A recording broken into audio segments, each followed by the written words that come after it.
Boa noite, pessoal. Tudo bem?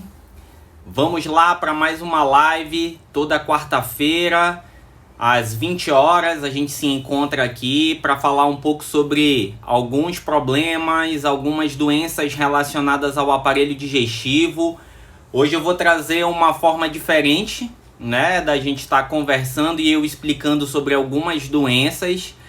Toda semana eu acabo selecionando alguns temas que foram muito perguntados e aí a gente vai discutir aqui, tirar as dúvidas. Então é isso aí. Boa noite, Rafa, meu cunhado aqui presente. Tá sumido, hein, cunhado? Vê se aparece. Boa noite, Ivan. Boa noite, Almeida. Boa noite, Cléo. Todo mundo entrando. Bom, hoje eu resolvi fazer uma live diferente, né? Eu não vou ir falando de cara qual é o assunto que eu vou estar abordando. Eu vou contar histórias para vocês, histórias reais que eu já vi pelos hospitais, que eu já vi nos pronto-socorros. E aí eu quero saber de vocês. Vocês podem ir escrevendo aqui o que vocês acham que é esse diagnóstico. E aí após a gente descobrir, eu vou dar algumas orientações sobre esse problema de saúde. Então tiveram dois problemas que foram muito perguntados nessa semana, né? São dois temas um pouco abrangentes, que tem várias possibilidades de diagnóstico. E aí eu vou falar um caso clínico, e aí a gente vai interagindo, vocês vão colocando aí o que vocês fariam, né? Vão se sentir médicos. Eu acho que isso é uma boa oportunidade para vocês também treinarem a capacidade de pensar nos problemas, tá certo? Então vamos lá, a intenção, eu sei que a maioria aqui não é médico, né? São pessoas normais, mas que podem vivenciar um quadro clínico parecido, né, com o que eu vou citar aqui, ou pode conhecer alguém que esteja com algum problema semelhante, tá bom? Vamos esperar mais um minutinho. As dúvidas, pessoal, ó, tem uma caixinha aqui, vocês podem estar colocando já dúvidas para no final a gente estar discutindo sobre algum tema. Bem aqui tem um coração, então vocês podem estar clicando. Quanto mais coração, mais pessoas vão saber que essa live está ao vivo, está no ar e vão poder estar interagindo aqui com a gente. Tá certo? Então vamos começar? Então olha só, primeiro tiveram 3 perguntas acerca desse assunto. E aí eu vou estar falando um quadro clínico. E aí eu quero que vocês coloquem as possibilidades de doenças que vocês acham que pode estar relacionada. Então vamos lá. Primeiro caso, o seu Luiz, de 56 anos. O seu Luiz, há 6 meses, ele vem percebendo que a barriga dele, vez ou outra, começa a ficar inchada, né? Ele fala, minha barriga parece um tamborzinho. O seu Luiz, ele também começou a perder o apetite. E com isso, nesses 6 meses, ele acabou perdendo 8 quilos. Então, conversando com ele, tirando algumas outras dúvidas, eu perguntei se ele tinha enjoo, se ele vomitava, e ele falou que não. Conseguia comer, só não tinha tanta fome. O seu Luiz, na história de vida dele, ele bebia bastante, né? Ele trabalhava na agricultura, fumava bastante, a princípio isso. Fumava e bebia bastante, trabalhava na roça, capinando, né, na colhida ali. A princípio era isso de história. Quando eu examinei o abdômen do seu Luiz, eu percebi que ele sentia muita dor do lado esquerdo da barriga, lá na pente, lá embaixo. Tá? Não consegui notar nenhuma massa, nenhum caroço, nada disso. Tá certo? Então, que possibilidades de doença eu posso estar pensando para o seu Luiz? Coloquem aqui, ó, na caixinha, ou pode estar digitando aqui. Perdendo peso, a barriga inchando e sentindo dor do lado esquerdo. O que a gente pode pensar? Vamos lá, pessoal, escreve aqui as possibilidades de problema, tá? Vamos lá, dá um minutinho para vocês colocarem e aí a gente vai continuando. Boa noite, Érica. Boa noite, Isabelle. Olha, minha cunhadinha tá aqui presente. Boa noite, Samara. Todo mundo participando. Vamos lá, então, ó. Primeira coisa, a dor do lado esquerdo lá embaixo né, lá na pente, a gente vai pensar em que órgão que pode estar alterado aí no seu Luiz. A gente pensa na parte intestinal. Então, normalmente, na base lá da pente do lado esquerdo, no homem, a gente pensa no intestino grosso. É um órgão que a gente chama ali, uma parte chamada de sigmoide. Se fosse uma mulher, a gente pensaria no intestino grosso, que é o cólon, como a Samara colocou, ou poderíamos pensar também no ovário, mas se trata de um homem, então a gente vai pensar no intestino grosso. E aí uma pergunta que deveria ter sido feita lá para o seu Luiz no início. Seu Luiz, o senhor percebeu alguma alteração nas fezes? E aí ele ia responder, sim, eu percebi que vez ou outra eu faço cocô com sangue. Eu percebo que vem raios de sangue sobre as fezes. Quando eu olho no vaso, tem o cocô lá, mas tem muito sangue ao redor dessas fezes. Olha aí, outro dado muito interessante. Então a gente tem perdendo peso, a gente tem a barriga inchada e a gente tem muita dor do lado esquerdo, pensando muito no intestino. E aí ele fala que tem as fezes com sangue. Bom, isso acende a luz que realmente pode estar se tratando de um problema um pouco mais grave. Que exame a gente pode pedir para o seu Luiz? Coloquem aqui. Que exame a gente pode começar pedindo para o seu Luiz para tentar elucidar essa situação? Ó, o pessoal já está colocando aqui. Câncer de intestino? Câncer de reto? Pode ser, pode ser. Vamos lá, pessoal. O que vocês acham? Que exames iniciais eu posso pedir para o seu Luiz? Colonoscopia? Posso pedir uma colonoscopia? Vamos lá, pessoal. O que vocês acham? Um outro exame? Bom, a colonoscopia, com certeza ele vai precisar desse exame. Mas é importante a gente saber que é um exame que não se faz rápido. Então, o seu Luiz, se for hoje no hospital, ele não vai conseguir fazer a colonoscopia naquele momento. Então, se ele procura um hospital, a gente começa pedindo um exame mais básico para tentar identificar algumas alterações. Que exame eu posso, chegando no pronto-socorro, né, caso ele procure, realizar de forma rápida, em menos de 24 horas? Hemograma. Excelente, Ivan. Então, ó, seu Luiz escolheu um hemograma. Aí o que a gente viu lá no hemograma? Ele tinha uma hemoglobina que avalia os glóbulos vermelhos de 7. Hemoglobina de 7, pessoal, significa anemia intensa. Então o seu Luiz também estava com anemia. Significa que realmente ele vinha perdendo sangue nas fezes e há muito tempo, né? 6 meses perdendo sangue nas fezes. E aí acabou evoluindo com uma anemia profunda. Ótimo, então aí eu tenho um paciente com perda de sangue pelo intestino. Eu tenho que descobrir o que está sangrando nesse intestino. O que pode estar causando sangramento. Ó, Samara colocou tomografia. Excelente. No pronto-socorro, na maioria dos pronto-socorros, a gente tem uma tomografia à mão, para já chegando em menos de 24 horas conseguir realizar uma tomografia. Então o seu Luiz foi lá e fez uma tomografia do abdômen total. E aí o achado na tomografia foi o seguinte, que realmente o intestino grosso dele, quase todo o intestino grosso estava muito dilatado. Ó, a luz do nosso intestino é desse tamanho. A do seu Luiz estava assim, ó. O intestino parecia um balão, estava muito distendido, cheio de gases. E foi visto exatamente lá do lado esquerdo, uma área em que o intestino estava quase que fechando. A parede do intestino bem grossa e quase não conseguia passar, ó, as fezes. Só conseguiam passar no máximo um cocôzinho e alguns gases. Mas a maioria estava acumulando no intestino dele. Qual o diagnóstico? Qual a possibilidade, pessoal? Ó, alguém colocou assim, tive um câncer de intestino e na tomografia nem na ultrassom foi descoberto nada. Excelente, Vânia. Isso mesmo. nem todo câncer é detectado pela tomografia. A tomografia vai conseguir avaliar casos em que o tumor já é grande e que ele está praticamente fechando a luz do intestino. Aí consegue aparecer na tomografia.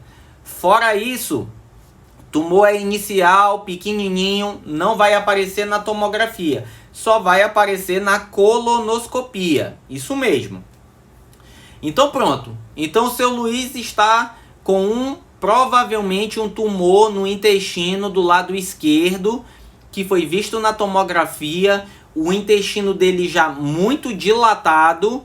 E aí, qual é a conduta para o seu Luiz? Cirurgia. Então o seu Luiz precisa de uma cirurgia de emergência, porque o intestino dele está praticamente obstruído, fechado. Então a gente tem que operar, remover essa parte do intestino onde está a doença e, se for possível, já ligar uma boca do intestino na outra, para ele voltar a comer e fazer cocô normal. Bom, vamos discutir esse caso. A gente está falando de um quadro de obstrução intestinal. Essa semana algumas pessoas foram me perguntar, né, para falar o que causa obstrução intestinal.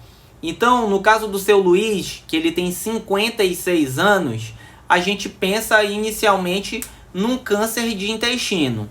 A principal causa de obstrução intestinal em idosos, em pessoas acima de 55 anos, é o câncer de cólon, o câncer de intestino grosso, exatamente como aconteceu com o seu Luiz. Bom, no pronto-socorro é o que mais a gente vê. Todos esses sintomas, barriga inchada, história de ter evacuado com sangue, anemia, né, o abdômen bem distendido, é exatamente isso que a gente encontra. E, na maioria das vezes, precisa de uma cirurgia de urgência e emergência, remover o tumor e, infelizmente, nos pronto-socorros, a gente acaba colocando a bolsinha aqui para fora, a chamada de colostomia. Por quê? Porque o intestino já está tão dilatado, desse tamanho, que fica impossível juntar uma boca dilatada com uma boca fininha. Não cabe. É muito difícil dar ponto. A chance de romper esses pontos é muito grande. Então a gente acaba colocando a bolsa, espera em torno de 8 semanas, que são 2 meses. Esse intestino ele volta ao normal e a gente programa uma nova cirurgia para religar o intestino. Isso acontece muito nos pronto-socorros. Óbvio, a gente vai esperar sair o resultado da biópsia, confirmar que era um tumor, ver se precisa de químio e radioterapia e, após completar o tratamento, a gente religa e resolve o problema. Curou do tumor, juntou novamente o intestino, a pessoa volta a ter a vida que sempre sonhou, tá? Mas o que é o ideal? O ideal é a gente detectar o tumor numa fase inicial, em que a gente já na mesma cirurgia remova esse tumor, remova essa parte do intestino onde está o tumor, e a gente já, na mesma hora liga o intestino. E aí a pessoa consegue já na mesma cirurgia comer, se alimentar e evacuar. Essa é a intenção. Então, se o seu Luiz, com 50 anos, né, tivesse feito, né, seus exames de rotina, tivesse feito o seu check-up, tivesse passado no médico, o médico examinado, né, ia falar para ele: seu Luiz, o senhor tem 50 anos, o senhor já fumou muito, o senhor já bebeu muito, tá passando da hora da gente fazer uma colonoscopia. Ah, doutor, mas eu não sinto nada, eu morro de medo desse exame, dessa colonoscopia.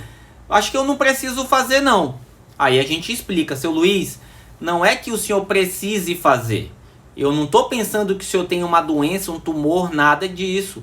Mas a partir dos 50 anos é obrigatório realizar a colonoscopia preventiva.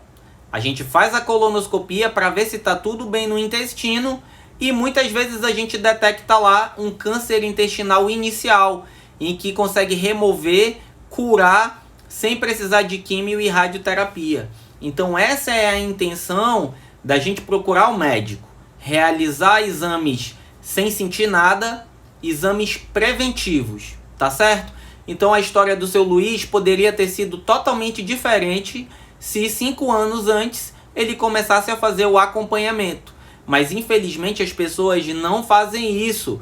E aí acontecem as complicações. Descobre um tumor quando está obstruído, descobre quando começa a evacuar muito sangue com uma anemia profunda, aí acaba descobrindo lá no pronto-socorro. Então a intenção é a gente se prevenir. Todo homem após os 40 anos, ele tem que cuidar da próstata. Ele tem que fazer ultrassom, PSA, fazer um toque retal para ver se está tudo bem com a próstata. Toda mulher, depois que começa a ter relação sexual, 16 anos, 17, hoje em dia até meninas mais novas, tem que começar a colher o preventivo. Por quê? A partir do momento que ela tem relação, ela vai ter risco de ter câncer de colo de útero. Então colhe o preventivo preventivamente. Vai chegar uma hora que vai ter que fazer a mamografia todos os anos. Isso são exames preventivos do homem e da mulher. E aí, pessoal, depois dos 50, entra nesse pacote de exames preventivos a colonoscopia, tá certo? Se na sua família tem histórico de câncer intestinal, então, meu pai teve câncer de intestino, minha mãe, meu tio, meu irmão, então a gente vai antecipar isso para 40, 45 anos. A gente antecipa a realização da colonoscopia. Porque se um parente seu teve câncer intestinal, você pode ter genética para também apresentar esse tipo de tumor. Então a gente tem que redobrar o cuidado. Essa que é a intenção. Eu falo para os meus pacientes que a gente descobre câncer intestinal. O senhor está passando por isso, mas o senhor está carregando essa cruz, mas o senhor está tendo a oportunidade de prevenir esse mesmo problema nos seus familiares. Então todos os seus irmãos, todos os seus filhos precisam começar o acompanhamento e fazer os exames antes que isso possa surgir. Não significa que se meu pai teve eu vou ter, mas a chance existe e eu tenho que ter cuidado em relação a isso. Então se você que está aqui com a gente assistindo essa live tem um histórico na família, se antecipe, tá? Não espere o problema aparecer, surgir. Aí alguém colocou aqui: eu tive e meus filhos precisam fazer com quantos anos? Então, o ideal a partir dos 40 anos. Seus filhos e seus irmãos, todos os irmãos que têm acima de 40 anos têm que fazer uma colonoscopia. Todos os filhos, quando passarem dos 40 anos, precisa fazer uma colonoscopia. E se você teve esse câncer, vamos supor, com 35 anos. Doutor, como é que ele vai fazer com 40 se eu tive a doença com 35? Aí a gente antecipa.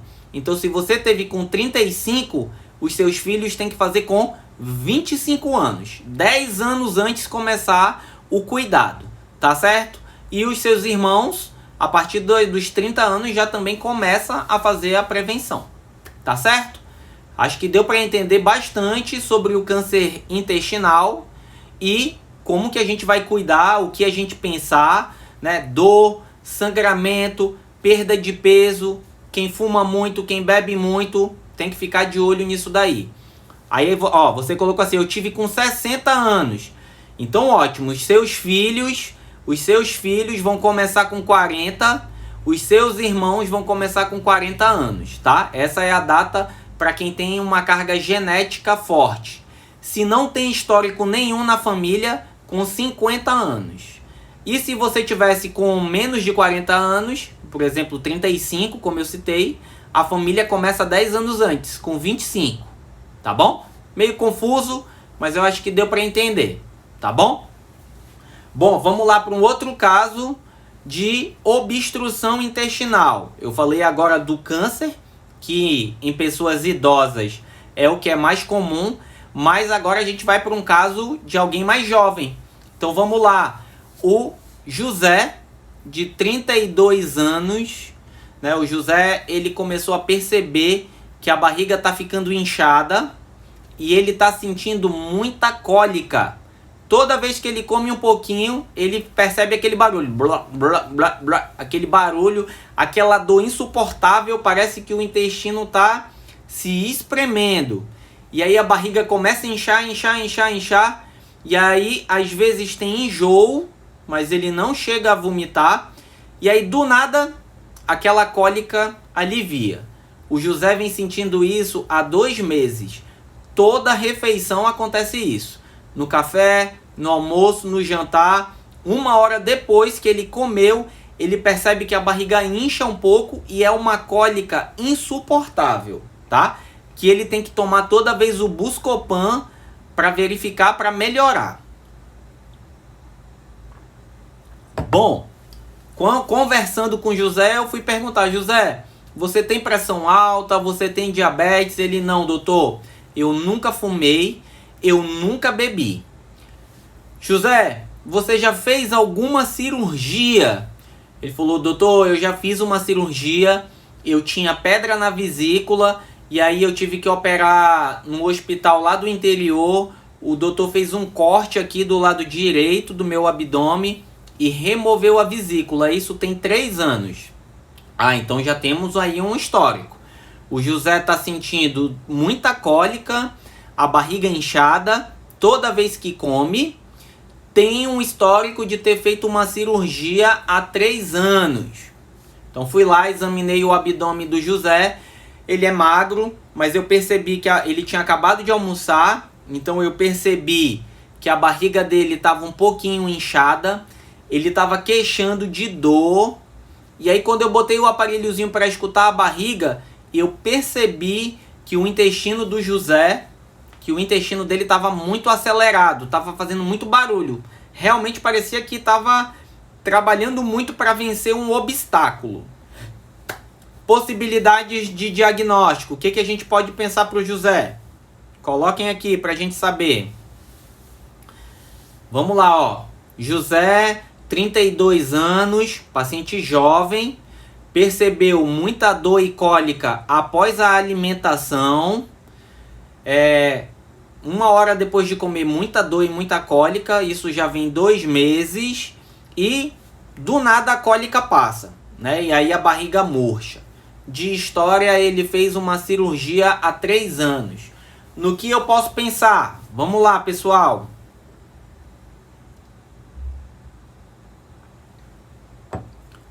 Alguém pensa em algum problema? Então vamos lá. E eu fui examinar o José. Eu pedi para ele abaixar até a região da virilha. Toda vez que a gente vai examinar um abdômen, eu não posso olhar somente a barriga. Eu tenho que sempre examinar a região da virilha, a região inguinal, para eu verificar se ele não tem o quê? O que eu consigo avaliar na região da virilha, tanto em homem como mulheres, que problema pode ter lá?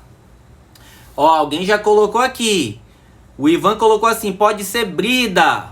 Ó, acertou de cara, hein, Ivan? Tá craque nas bridas. Vamos lá, o que eu avalio na região da virilha? Que problema pode ter que quando eu examino eu consigo detectar? Vamos lá, pessoal, coloquem aqui. Então, na virilha eu avalio a presença das chamadas hérnias inguinais. As hérnias são orifícios no músculo. O intestino pode entrar nessa hérnia e aí acabar causando uma obstrução intestinal. Quando eu examinei o José, ele não tinha hérnia nenhuma. Isso, Enos, hérnia.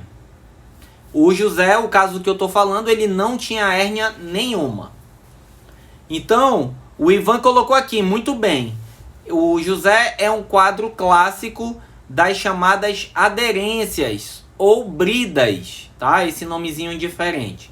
Então, toda vez que você conhecer ou perceber alguém que já fez uma cirurgia, pode ser, pessoal, qualquer cirurgia, qualquer tratamento cirúrgico que mexeu no abdômen, tanto com corte como por vídeo.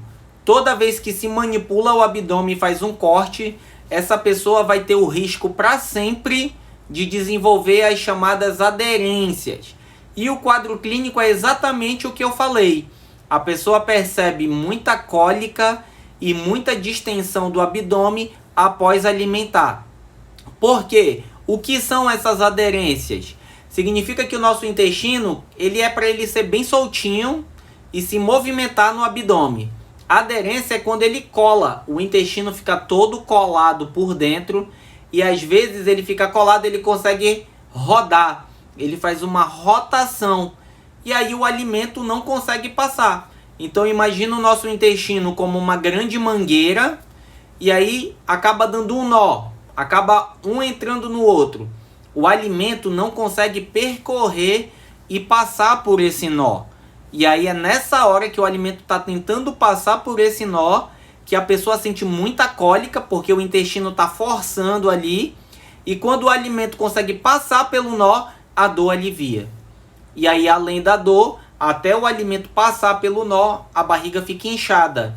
É um sinal que o alimento está se acumulando no intestino. Esse é o quadro clássico de aderências, tá? E como é que eu dou o diagnóstico de aderência? Como é que eu penso em aderência? Coloca aqui, que exame vocês acham que eu consigo confirmar que se trata de uma aderência? Vamos lá. Tem que ser um exame de imagem. Eu tenho que olhar alguma coisa que me mostra que o intestino pode estar dando um nó. Que exames a gente consegue detectar isso? O exame mais simples possível.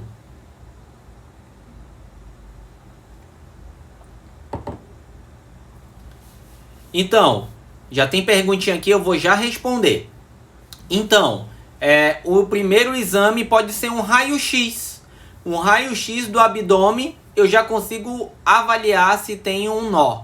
Mas a tomografia, exatamente, Samara e o Ivan, a tomografia é o melhor exame para eu avaliar as aderências. E aí, na tomografia, eu já tenho como saber se eu vou ter que tratar essa aderência com cirurgia ou se eu consigo tratar somente com medicação e sonda.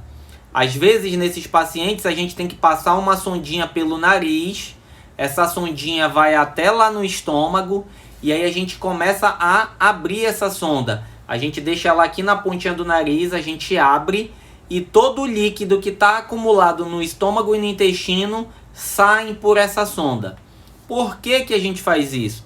Porque quando eu esvazio o estômago e o intestino murcha e ele volta a recuperar a capacidade de se mexer e de se movimentar. E aí a gente está dando uma chance para tentar ver se esse nó se desfaz sozinho. E muitas vezes a gente consegue, tá certo? Então nem sempre a gente tem que operar as aderências. Muitas vezes a gente consegue resolver com jejum e com essa sondinha, o paciente ficando internado. Aí a gente deixa essa sondinha, deixa em jejum, toma soro, espera pelo menos 2 dias para ver se volta ao normal o funcionamento intestinal. Se não funcionar, significa que esse nó foi tão apertado que ele não vai se desfazer sozinho. E aí a gente parte para a cirurgia. E aí a gente tenta, com a maior delicadeza, desfazer essas aderências, tá certo? Desfazer esses nós sem precisar remover nenhuma parte do intestino. Essa é a intenção. Existem casos de pessoas que a gente descobre as aderências antes de ter sintomas e aí a gente consegue fazer por vídeo. Faz furinhos, entra dentro do abdômen e consegue ver as aderências e a gente desfaz esses nós por vídeo, tá bom? Então vamos lá, ó. Alguém perguntou assim: doutor, por que tanto tempo depois da cirurgia aparecem essas bridas? Pergunta muito interessante.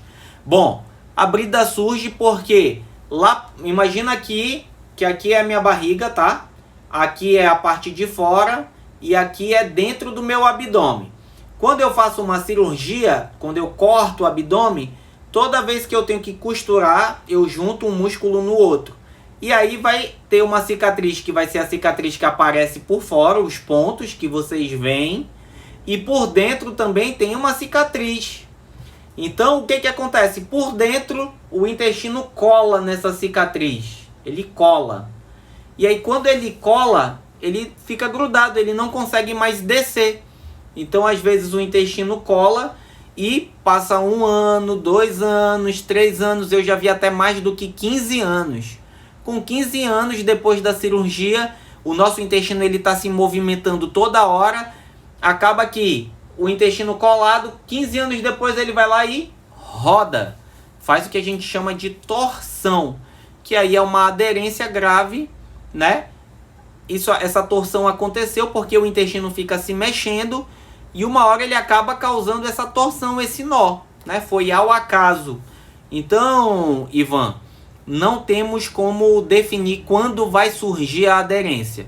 Todo mundo que já passou por alguma cirurgia na vida vai correr esse risco. Tem que ter muito cuidado, tem que se observar e perceber os sinais que eu falei.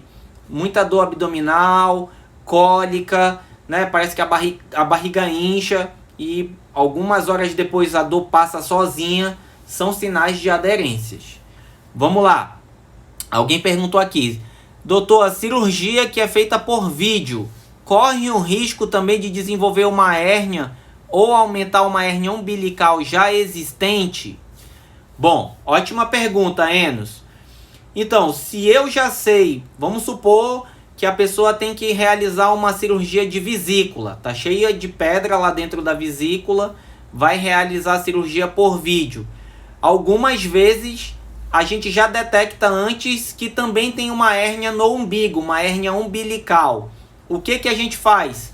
A gente já corrige a hérnia junto. Eu faço o cortezinho na hérnia, boto o aparelho de vídeo por dentro da hérnia, resolve a cirurgia da vesícula e quando a gente retira os aparelhos, a gente vai lá e corrige a hérnia, tá? Então, normalmente, se você já sabe que tem uma hérnia e tem um outro problema, quando corrige a cirurgia por vídeo, já corrige junto à hérnia. Faz 2 em 1. Normalmente isso que a gente faz. Tá certo, Enos? Vamos lá, pessoal. Mais alguma pergunta? Então, ó, hoje a gente falou de 2 doenças, a gente falou bastante coisa. Câncer de intestino e as chamadas aderências, tá? 2 causas de obstrução do intestino. Então vamos lá para o último caso, que foi bastante perguntado essa semana. Eu tenho certeza que esse aqui todo mundo vai acertar. Muito fácil. Então vamos lá. A Fernanda tem 28 anos. A Fernanda ela estava pesando 100 quilos. E aí ela criou vergonha na cara, disse que ia emagrecer. Fez uma dieta muito rigorosa e em 2 meses a Fernanda caiu de 100 para 75 quilos. Perdeu 25 quilos em 2 meses. Tomou alguns remédios, fez muita dieta, perdeu esse peso todo em 2 meses. Certo dia, para comemorar que ela tinha perdido tanto peso, ela combinou com os amigos de ir num rodízio de pizza. E aí, Fernanda começou a comer pizza, né? 10 fatias de pizza. Foi para casa. Chegando em casa, ela começou uma dor insuportável do lado direito da barriga. Uma dor, parecia uma cólica que não melhorava com nada. Essa dor ia para a costa. Era uma dor insuportável. E ela começou a ter enjoo e vomitou 2 vezes. O que pensar para Fernanda? Qual a possibilidade de diagnóstico para Fernanda? Olha os fatos. Muita dor do lado direito, após alimentação principalmente exagerada, enjoo e vômito. Ó, fechou o diagnóstico, pessoal. Tem grande chance de ser esse problema. E aí a história de perda de peso muito rápida. Isso é um fator de risco para o desenvolvimento desse problema. Um outro fator de risco para desenvolver esse problema é engordar muito. Então, perder peso muito rápido, engordar muito, é um fator de risco para o desenvolvimento dessa doença. No que eu posso pensar? Vamos lá, coloquem aqui. Vamos lá. Ah, olha aí, ó, o pessoal já está acertando fácil. A Aline acertou, o Enos acertou, o Ivan. O pessoal tá craque já. pessoal já é quase médico, né não? Então, pessoal, vamos lá. Olha aí a Érica, acertou também. Qual o possível diagnóstico? Ó, principal possibilidade, pedra na vesícula. E aí tá tendo uma crise de vesícula, que a gente chama de cólica biliar. Isso mesmo, Alvanete. Exatamente, pedra na vesícula. Tá, mas agora, pessoal, a gente só tá na suspeita. Muita dor, vai pra costa, enjoo, vômito. E aí eu preciso o quê? Confirmar se é pedra na vesícula. Qual o melhor exame que a gente descobre pedra na vesícula? Coloquem aí. Tá muito fácil esse caso, hein? Acabei falando porque é tanta gente com esse problema que eu tenho certeza aqui que todo mundo conhece alguém. Quem conhece alguém com pedra na vesícula, coloca aqui, ó. Eu conheço, levanta a mãozinha aí. Vamos ver quantas pessoas conhecem alguém com pedra na vesícula. Isso mesmo, Érica, um ultrassom. A Vânia acertou também, ultrassom. Ultrassom, Enos. Exatamente. Olha aí, a Vânia conhece alguém que tem pedra na vesícula. Então, pessoal, o primeiro e melhor exame que avalia pedra na vesícula é o ultrassom. Ultrassom de abdômen total ou também pode ser o ultrassom de abdômen superior. Na verdade, assim, o abdômen total vê tudo. Vê fígado, vesícula, pâncreas. Já o abdômen total vê também, às vezes, os rins, vê a bexiga. Ele é mais completo, o abdômen total. Então, aí foi lá. A Fernanda fez o ultrassom do abdômen e lá detectou uma pedra na vesícula, parecia um caroço de pupunha. Um cálculozinho de 2 centímetros dentro da vesícula. E a vesícula estava com a parede engrossada e com líquido sugestivo do que nós chamamos de colecistite. Então, colecistite nada mais é do que a inflamação da vesícula causada pela presença da pedra. Qual a conduta para Fernanda? O que tem que fazer para resolver esse problema de pedra na vesícula? Vamos lá. Coloquem aqui. Dá para tomar remédio? Tem que operar? O que vocês acham? Vamos lá, coloquem aqui. O melhor tratamento para quem tem pedra na vesícula.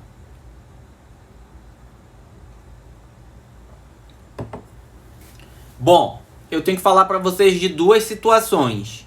O que é o ideal, né? O que é o ideal e o que mais acontece nos hospitais que gera em mim grande tristeza. Né? Se você hoje entra num hospital público, vamos lá, vou colocar aqui no Amazonas, Hospital 28 de Agosto, João Lúcio, Platão. Você vai ver lá uma fila, tem pelo menos umas 30 pessoas internadas com pedra na vesícula, tomando remédio antibiótico e em jejum tomando remédio para dor. Não opera. Por quê? É tanta gente com pedra na vesícula, é tanta dificuldade para realizar as cirurgias nos pronto atendimentos, porque tem tanta gente doente que lá se tenta muito o tratamento com remédio até a pessoa melhorar e aí ela vai tentar correr atrás dessa cirurgia agendada para fazer em outro hospital. Mas o que é o ideal? O ideal é a pessoa sair do hospital operada, né? Sair de lá sem a vesícula. Porque não é incomum, a pessoa recebe alta hoje, ela volta amanhã com uma nova crise, pior ainda. E aí imagina uma pedra dessa sair da vesícula. Imagina a vesícula romper, né? Causar uma pancreatite. São situações muito graves. Então o ideal é sair do hospital sem a vesícula, já operado, para que nunca mais retorne com essa inflamação. Infelizmente não é a nossa realidade nos hospitais do SUS, em alguns hospitais do SUS. Nos hospitais particulares, normalmente acontece isso, a pessoa já sai de lá sem a vesícula e realiza a cirurgia por vídeo, furinhos, né? Então esse é o ideal. Então imagina, eu já vi pessoas irem ao hospital 5, 6 vezes, tomar remédio e voltar para casa, passa 1, 2, 3 anos e não conseguem operar. Então se você detectou pedra na vesícula, corra para operar o quanto antes que uma pedrinha possa ter o risco de sair da vesícula, antes da vesícula inflamar tanto com o risco de romper.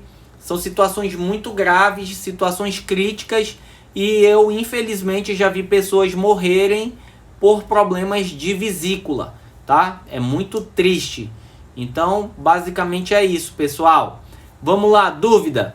Quem tiver dúvida, coloca aqui pra gente responder. Dúvida sobre qualquer assunto, vamos lá. Alguém já colocou alguma aqui?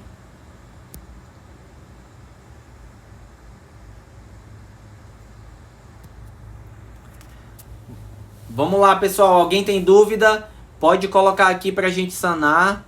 Ó, a Fernanda já colocou aqui. Já fiz cirurgia de vesícula. Vamos lá. Então vamos falar sobre a cirurgia da vesícula pra gente finalizar. Hoje, o ideal é realizar essa cirurgia por vídeo. São furinhos. 4 furinhos no abdômen, onde a gente remove toda a vesícula junto com as pedras, tá? Antes que possa sair essa pedra. Ah, doutor, mas não tem como só retirar a pedra? Hoje não se faz mais isso. Na verdade, não se faz isso há anos. Porque foi visto que antigamente abria a vesícula, tirava as pedras, fechava a vesícula. 6 meses depois, tinha novamente várias pedras lá dentro.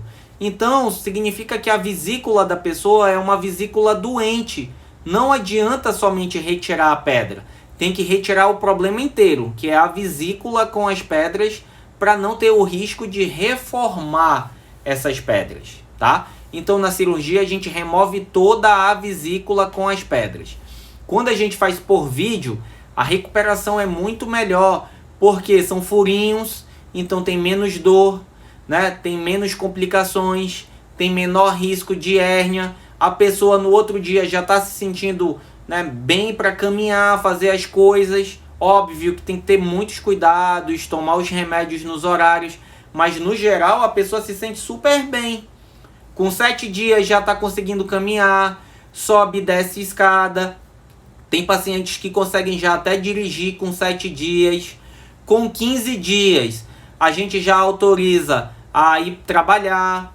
Eu já deixo até ter relação leve, sem exagerar, né? Praticamente uma vida normal com 15 dias, né? Mantendo ainda algum cuidado com a alimentação e também não pegar tão pesado na academia, né? Porque vai forçar os pontos e aí vai sentir um desconforto. Mas na maioria das vezes, com 15 dias, a pessoa praticamente está na sua rotina normal, tá certo?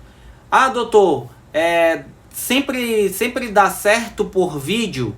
Então, eu sempre começo por vídeo, é o ideal. Mas eu já tive casos, pessoal, de fazer um corte. Tava tão inflamada a vesícula, tava tão cheio de pus, tão difícil, que não dava para fazer por vídeo. Era tanta pedra, tanto pus, que por vídeo ia se tornar muito complicado e eu poderia acabar levando um risco para o paciente. Então, o que a gente faz? Faz o corte. Então, eu não posso dar certeza 100% para o paciente que vai ser por vídeo. Ele tem que estar ciente que pode ganhar um corte em casos em que a vesícula estava muito complicada, tá? E o objetivo final é o mesmo: remover a vesícula com as pedras para não ter crise, não sentir nada. Essa é a intenção. Ó, vamos lá, alguém já perguntou aqui.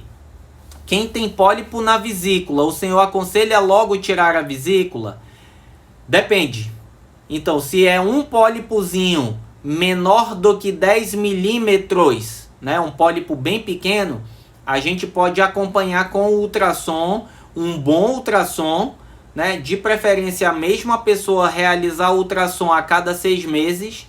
Se esse pólipo crescer ou passar de 10 milímetros, aí tem que remover, Vânia, tá? Porque quando o pólipo passa de 10 milímetros, tem uma chance dele virar um câncer. Então a gente já remove logo, não vamos perder tempo, correr esse risco.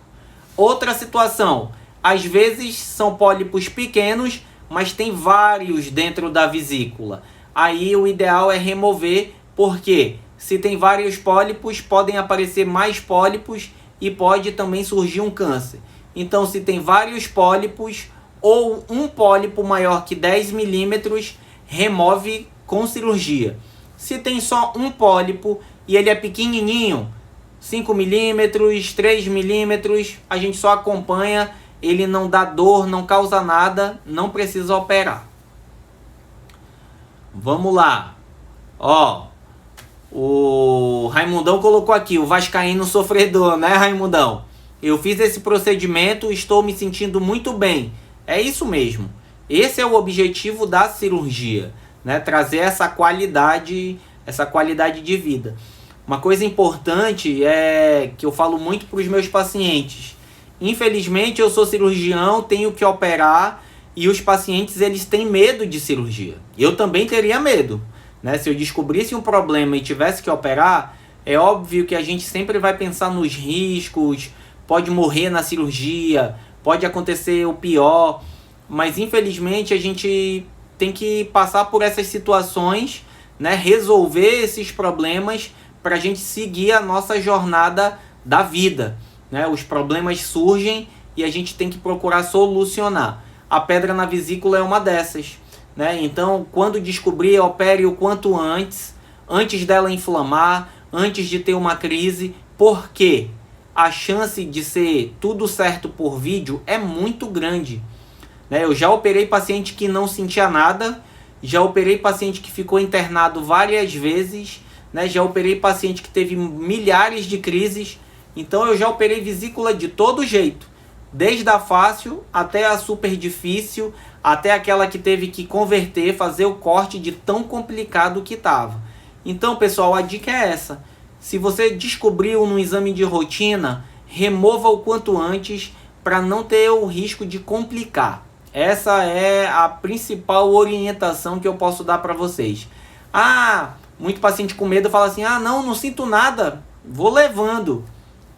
Se deixar a pedrinha na vesícula lá quieta, mesmo sem sentir nada, a pedrinha na vesícula 10 anos lá, pode fazer uma pequena inflamação e ali surgir um câncer na vesícula. Olha só, então ela pode inflamar, uma pedra pode sair, ainda pode virar câncer. Então, meu amigo, descobriu, remova o quanto antes para retornar à jornada da vida com saúde e se recuperar. Tá bom, pessoal? Acho que hoje foi... Não sei se vocês gostaram desse estilo de live, casos clínicos, o que vocês acham?